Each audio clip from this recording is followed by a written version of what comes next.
You approach Mawson from the sea in a ship and you can see the mountains sticking out of the ice from miles and miles out to sea.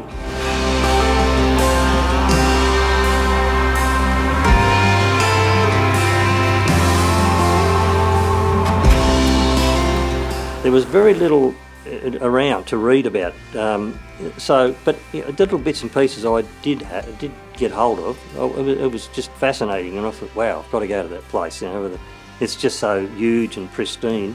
And when they told me the ice was, a kilometre thick or something, I said, I've got to see it to believe it, so.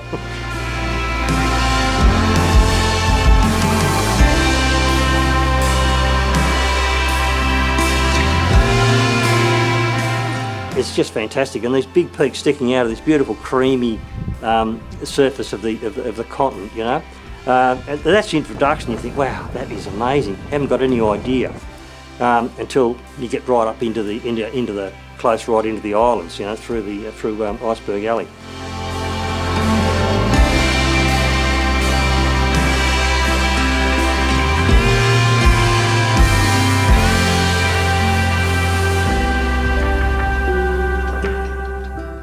I was living in the huts that they built between 1954 and 1969. It was just fantastic to know that we didn't have the luxury of what's there now, with the red sheds and the carpets on the floor and the heating and everything, push-button toilets and all of this stuff. There was none of that at all. So, and that was what I wanted.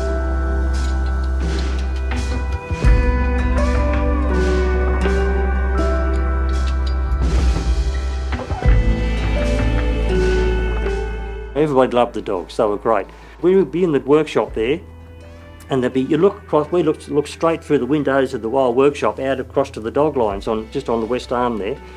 And they'd all be lying there or curled up or whatever, when it was drifting snow and they were sort of half buried. And all of a sudden one would sit up and go, "Ooh," he'd start howling, And then all the other dogs would sit up and they'd all howl. And they'd howl for about 3 or 4 minutes, the whole lot. And everybody said, wow, what's going on? And then all of a sudden they'd just stop, just like that, bang. And they'd all sit down and go to sleep again. It was the craziest thing. But we used to look forward to it every afternoon.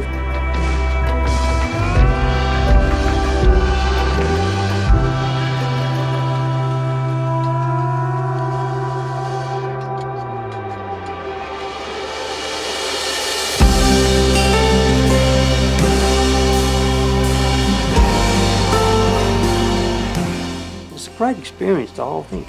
Probably the best times of my life that I spent were at Mawson, and just watching how all this stuff happened, It's just great, really good.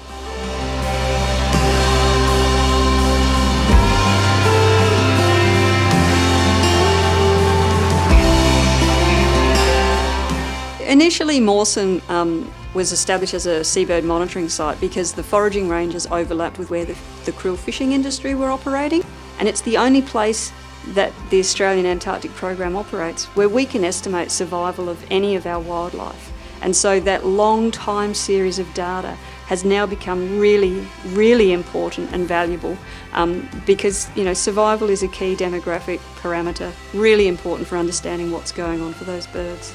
But Mawson Station is quite a different Antarctic station to the rest of the Australian Antarctic Program. It feels like a real remote outpost. It's rugged and wild, visually just so beautiful.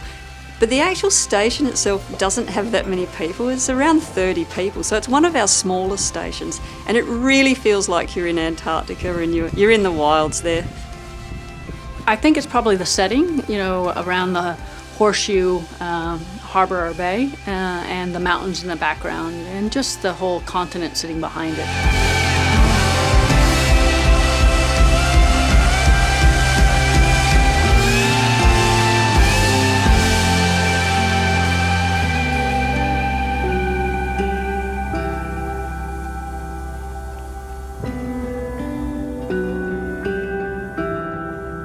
Voyage 3 is about refueling, resupplying, and bringing in the expeditioners for the winter into Mawson. We're also bringing out the summer team that has been there.